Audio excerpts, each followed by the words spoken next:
అందరూ బాగున్నారనుకుంటున్నాను. ఈరోజు దేవుని వాగ్దానముతో నేను మీ ముందుకు వచ్చాను. ఈరోజు దేవుని వాగ్దానము జకర్యా గ్రంథము 3వ అధ్యాయము 7వ వచనము. నా సన్నిధిని నిలుచు భాగ్యము నీకిత్తును. ఇది ఫ్రెండ్స్ ఈరోజు దేవుని వాగ్దానము. మరి ఈరోజు దేవుని వాగ్దానంలో దేవుడు ఏం చెబుతున్నాడంటే నా సన్నిధిని నిలుచు భాగ్యము నీకిత్తును అని చెబుతున్నాడు అనమాట. ఆ సమయాన ప్రధాన యాజకుడైన యెహోషువతో దేవుడు చెబుతున్నాడు అనమాట, నా సన్నిధిలో నిలుచునే భాగ్యాన్ని నీకు ఇస్తానని. మరి ఈ రోజుల్లో మనతో కూడా వాగ్దానం చేస్తున్నాడు అనమాట. సన్నిధి అంటే ఏముంది? మందిరమే కదా. ఆ మందిరంలో ఉంటున్నాం కదా, దాంట్లో ఏముందిలే, మందిరంకి వెళ్తా ఉంటాం కదా, మనం ఆయన మందిరంలో ఉండే భాగ్యమే ఉంది అని అనుకోవచ్చు మీరు. ఆయన సన్నిధిలో నిలిచే భాగ్యం అంటే అర్థమైందంటే రేపు రోజున మనం కొంతకాలం జీవించిన తరువాత, మనం మృతి పొందిన తరువాత మనం పరలోక రాజ్యం వెళ్తాం కదా. అప్పుడు అనమాట ఆయన సన్నిధి అక్కడ ఉందన్నమాట. సియోను అక్కడ ఉండిద్ది అనమాట. అక్కడ ఆయన సన్నిధిన నిలిచే భాగ్యం ఉండిద్ది అనమాట. ఆయన సన్నిధిన అంటే పరలోక రాజ్యం వెళ్ళాలంటే మనం ఏం పాటించాలంటే కీర్తన గ్రంథము 15వ అధ్యాయం 1వ వచనంలో, యెహోవా నీ గుడారములో అతిథిగా ఉండదగిన వాడెవడు, నీ పరిశుద్ధ పర్వతం మీద నివసింపదగిన వాడెవడు. అంటే పరిశుద్ధ పర్వతం మీద ఉండేది ఎవరు అని అంటే మందిరంతో పోల్చుకోవచ్చు అన్నమాట. దీంట్లో మనం ఏమేమి చేయాలనేది కొన్నిటిని మార్చాలన్నమాట. ఏంటంటే మనం బాప్తిసం తీసుకొని ఆయనలో ఎక్కువ ఉండాలన్నమాట. అలాగే యథార్థమైన ప్రవర్తన అంటే ఏ తప్పు చేయకుండా యథార్థంగా ఉండాలన్నమాట. అలాగే నీతిగా ఉండాలన్నమాట, నీతిని అనుసరించాలన్నమాట. అలాగే హృదయపూర్వకంగా నిజాన్ని చెప్పాలన్నమాట, అబద్ధాలు ఆడకూడదు అనమాట.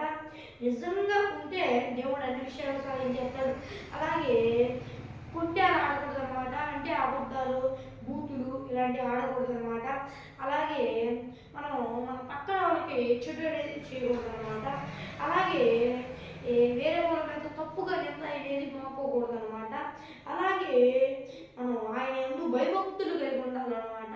అలాగే భయభక్తులు కలిగి ఉంటారు కదా, వాళ్ళని చిన్న చూపు చూడకూడదు.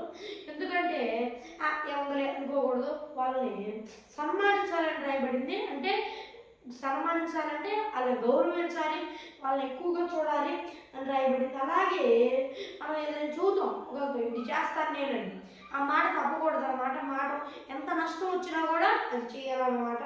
అలాగే మనం వడ్డీకి ఇవ్వకూడదు అనమాట మన డబ్బుని. అలాగే మనం ఏదైనా తప్పు చేసామనుకోండి, దానికి నీతిగా చెప్పడానికి తప్పు కాదు ఇదని లంచాలు ఇవ్వకూడదు అనమాట. మనం దేని విషయంలో కూడా లంచం అనేది ఇవ్వకూడదు అనమాట. అలాగే ఎన్నడూ మనం ఇలాంటి ఏం తప్పులు చేయకుండా ఆయనకి ఇష్టానుసారంగా బ్రతుకుతూ ఉన్నట్లయితే ఆయన కృప చూపిస్తాడు అనమాట. ఆయన అన్ని విషయాల్లో సహాయం చేస్తాడు, భయపడాల్సిన అవసరం లేదు. అయితే మీరు వీటిలో ఏమైనా తప్పులు చేస్తూ ఉన్నట్లయితే దేవుడిని వేడుకోండి. దేవా తప్పు చేయనని దేవుడిని వేడుకున్నట్లయితే ఆయన మీ పాపాలను బట్టి క్షమిస్తాడు, ఆయన ఉచితమైన కృపతో. ఇంకోటి ఏంటంటే కృప ఉందిలే అని చెప్పి పాపం చేయకూడదు అనమాట. కృప అనేది ఎందుకుంటుందంటే మనం ఏదైనా తప్పు చేసామంటే ఆ తప్పుని సరిదిద్ది క్షమించిద్ది అనమాట. మళ్ళీ చేయమని కాదు, ఇంకోసారి మళ్ళీ అలా చేయవాక అని దేవుడు చూస్తున్నాడు అనమాట. మనం ఏ విషయంలో ఏమైనా తప్పు చేసి ఉంటే దేవుని దగ్గర క్షమాపణ అడిగి ఆయనలో ఎక్కువ ఉన్నాం. అలాగే ఆయన ప్రార్థనలోనూ ఆయన బైబిల్ గ్రంథంలోనూ ధ్యానిస్తూ ఉండాలన్నమాట. ఇంకా దేవుడు మనతో ఏం మాట్లాడుతున్నాడు, దేవుడు మనతో ఏం చేయాలని చెబుతున్నాడు అనేవి ఇంకా తెలుస్తాయి అన్నమాట. ఆయన బైబిల్ గ్రంథం ధ్యానంలో ఆయనలో ఎక్కువ ఉండాలన్నమాట. అప్పుడు దేవుడు కృప చూపిస్తున్నాడు అనమాట అన్ని విషయాల్లో. దేని విషయంలో కూడా భయపడాల్సిన అవసరం లేదు. మరి ఆయన సన్నిధిలో నిలిచే భాగ్యం ఇస్తా అన్నాడు.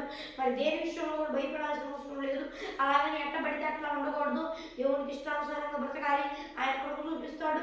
ఇలాంటివన్నీ చేస్తూ ఎట్టబడితే అట్లా ఉండకూడదు, దేవునికి ఇష్టానుసారంగా బ్రతికితే ఆయన గొప్ప కార్యాలు జరిగిస్తాడు. ఇది ఫ్రెండ్స్ ఈరోజు దేవుని వాగ్దానం. చిన్న ప్రార్థన చేసుకున్నాం. ప్రభువా యేసయ్యా దేవా నాయన, నా సన్నిధిలో నిలిచే భాగ్యాన్ని మీకు ఇస్తాను అని నువ్వు చెప్పావు దేవా నాయన. కీర్తన గ్రంథంలో దేవా నాయన యేసయ్యా ఏమేమి చేయాలి, ఎలా ఉండాలి అనేది కొన్ని రాపించావు దేవా నాయన. మేము అలా ఉంటూ దేవునికి ఇష్టాను వాక్యానుసారంగా బ్రతుకుతూ మేము బైబిల్ గ్రంథాన్ని ఇంకా పరిశోధిస్తూ దేవానైనా నువ్వు మాతో మాట్లాడేటట్లు నీ కృప చూపించు. నేను బైబిల్ గ్రంథం ద్వారా నువ్వు మాతో మాట్లాడు దేవానైనా మేమేమి ఇంకా పాటించాలో నువ్వు మాకు నీ కృప చూపించు. ఎవరైనా ఈ వాగ్దానం చూస్తున్న వారిలో రక్షణలోకి రాకపోతే రక్షణలోకి నడిపించు. నీవే నీ కృప చూపించమని వేడుకుంటూ యేసుక్రీస్తు నామమున అడిగి వేడుకుంటున్నాను మా ప్రియవర్లో మా ప్రభు తండ్రి. ఆమేన్. ఈ ఫ్రెండ్స్, మరి ఈరోజు దేవుని వాగ్దానం, ఎవరైనా యేసు ప్రభు వారిని నమ్ముకోకపోతే ఆయన నమ్ముకోండి. ఆయన సర్వశక్తి కలిగిన దేవుడు, ఆయన గొప్ప దేవుడు. ఆయన ప్రార్థిస్తే ఆయన మన ప్రార్థన వింటాడు అనమాట. మీలో ఏమైనా కష్టాలు ఉన్నా, ఎవరైనా ఏ బాధల్లో ఉన్నా ఆయన ప్రార్థన చేయండి. ఆయన మీ ప్రార్థన వింటాడు, మీకు జవాబు దయచేస్తాడు. ఒకవేళ తగిన కాలాన్ని దయచేద్దాం అనుకుంటే తగిన కాలాన్ని దయచేస్తాడు. మీరు ఏ విషయంలో భయపడాల్సిన అవసరం లేదు. ఆయన మీ ప్రార్థనని మీకు జవాబు ఇస్తాడు. భయపడవాకండి.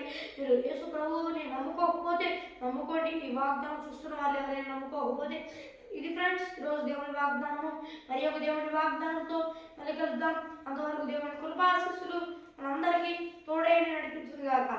ఆమేన్. Praise the lord.